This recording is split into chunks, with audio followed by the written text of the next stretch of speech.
enjoy it. It's written to be a good read. You can read it in 3 or 4 hours, which is characteristic of Hoover books.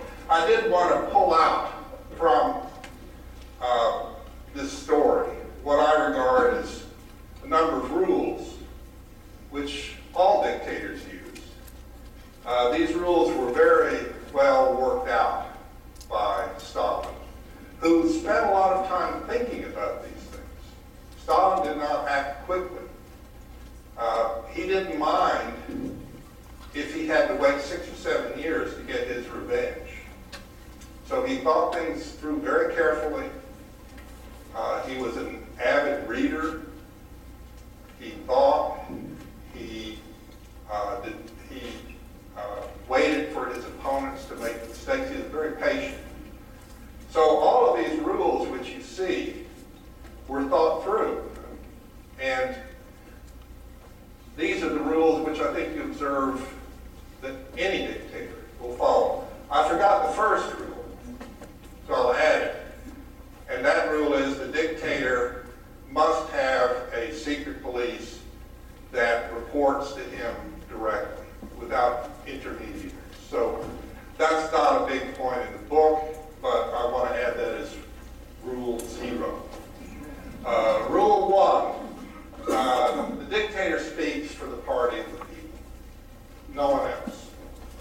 One of the remarkable things about working in the archives with the actual documents that they generated, you can see the actual signatures of Stalin. You can see his signature on the so-called shooting lists. These are the lists of people who are going to be shot. And you see it's either ST or IST. And that initial was the death sentence. So you can see the actual documents. I may bore you, but I find it fascinating that they transcribed just about everything they did. So there was a recorder or a stenographer sitting there writing everything down. So much of what's in the book is the actual words that they used in debate or in correspondence. So here's an example from a Politburo meeting. At this point, Bukharin and Stalin have allied themselves to get rid of Trotsky, who was the most likely successor to Lenin. And here's just a fragment from their discussion.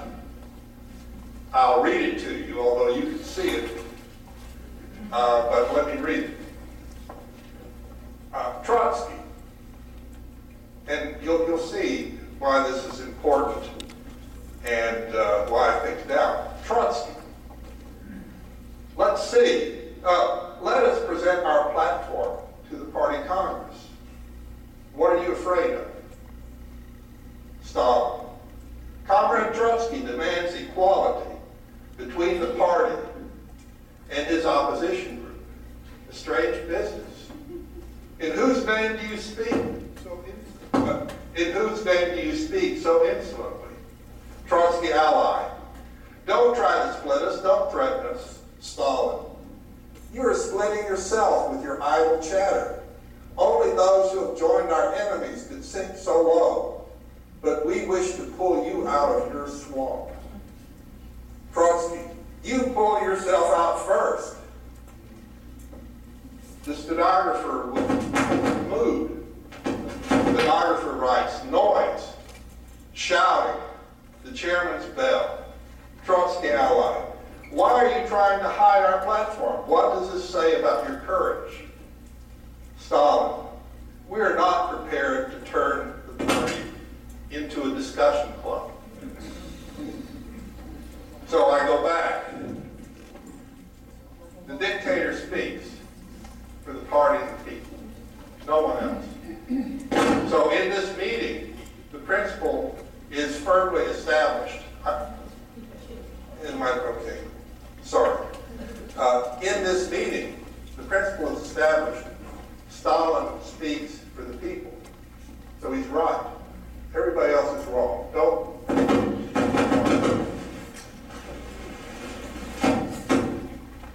pay attention.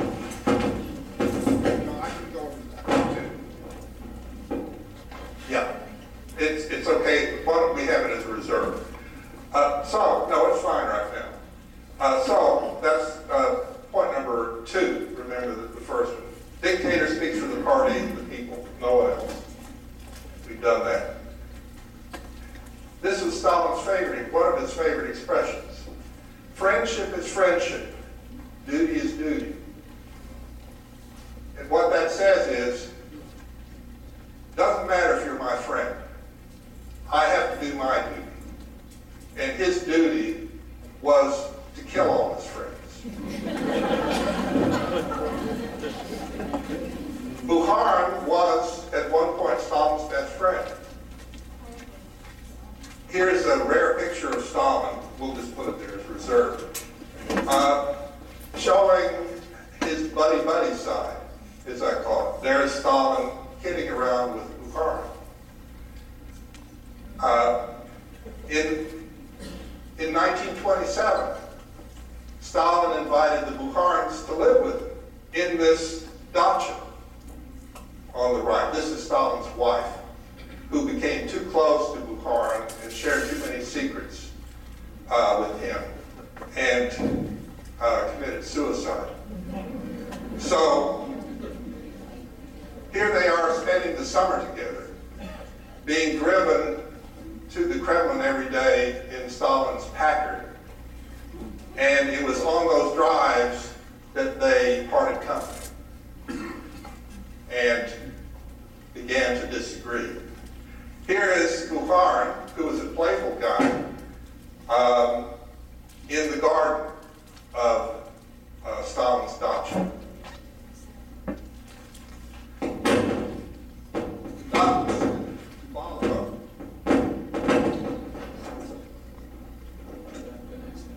Let's see, this is better. Was in Zubalova, and by the way, this is a picture of Zubalova today. This is where Putin lives, by the way. Not in that house, but it's outside of Moscow. I can't tell you which direction. It's around 20 miles outside of Moscow. I've been by Zubalova, but you can't go in as an ordinary person. Remember, friendship is friendship, duty is duty. Here is Bukharin to his old friend Koba, which was Stalin's preferred nickname. It's a letter dated December 10, 1937. Bukharin was about to go on trial. And he writes to his old friend. I'll read it even though you can read it. If I am to receive the death sentence, then I implore you, by all that you hold dear, not to have me shot. Let me drink poison instead. I don't know what words I can use to entreat you to grant this act of mercy. Politically, it won't really matter. And besides, no one will know. Have pity on me.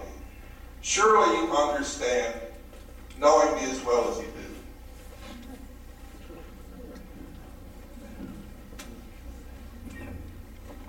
We have an account of Bukharin's execution. Remember, his plea was not to be shot. He had a great fear of being shot. Stalin orchestrated all the executions. And the execution of Bukharin proceeded as follows. There were 21 to be executed. They arrived, and the person in charge of the execution motions to a chair and says to Bukharin, you sit here, you're the last. And so this was, friendship is friendship, but duty is duty. Rule number 3, do not hesitate to deny the obvious. Well, that can come up in discussion. Here we get into some economics, and I'm not going to read it, but let me tell you what.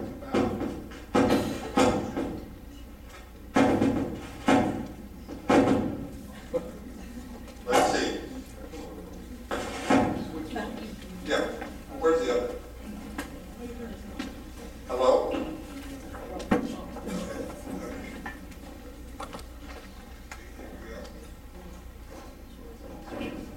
Yeah, okay. I'll not read you these, but actually this discussion discussion is quite reminiscent of what is going on right now, because it's about economics, markets, and the use of force against enemies. This was the great debate in the Soviet Union over what kind of agriculture they were going to have. Would it be peasant agriculture? Would it be collectivized? It was about industrial policy. It was about the use of the market versus the use of land. And Bukharin was the advocate of use of markets. He wanted private agriculture. One of his most famous quote was, "Peasants, go out and enrich yourself," which got him into a lot of hot water with the Bolsheviks.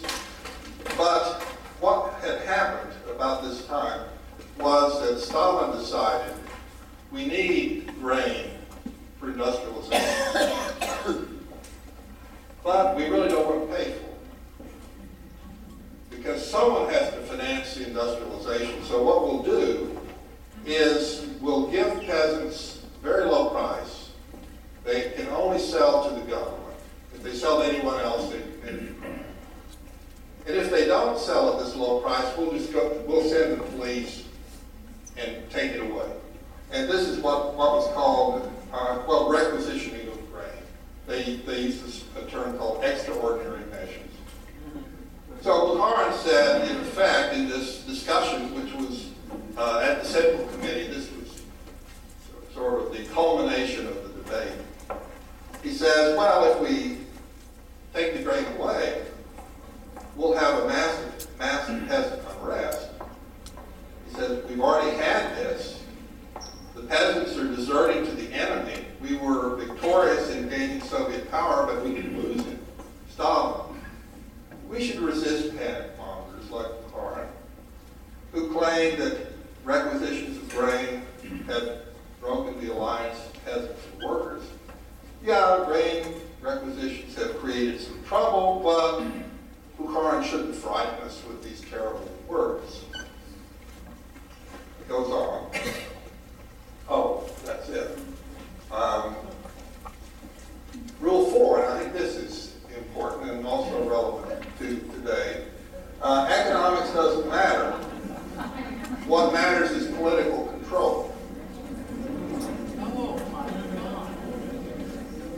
Again, we're listening to Bukharin and Stalin debate, and I'll read it because it's quicker to read it than explain it. Here's Bukharin, and remember, they're like 150 people listening. This is a Central Committee plenum, so the elite of the party is there. They're debating, and at this point, it's not clear who's going to win.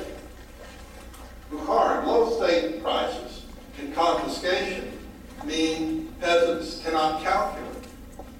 They can't anticipate the future. Under these conditions, they'll not grow grain. When asked Nikolai, who was in charge of the grain requisitions, about winter sowing, he replied, "Why do you spread panic? Peasants are sowing at night with lanterns, with great enthusiasm." In actual fact, they sowed little. Such are the abilities of Comrade Nikolai to foresee the future. Stalin. If the peasant does not sell enough, we must apply force. Yes, force does lead to some excesses, but we should not condemn the entire policy because of a few mistakes. Rightists do not care if agriculture develops on the basis of the socialist farm or private household. For them, it's all the same. But for us, it's not all the same. Their main focus is to raise productivity. That is, think about the economic side of things. For us, the most important is that the socialist sector triumph over the private sector. So I think we might come back to this in discussion.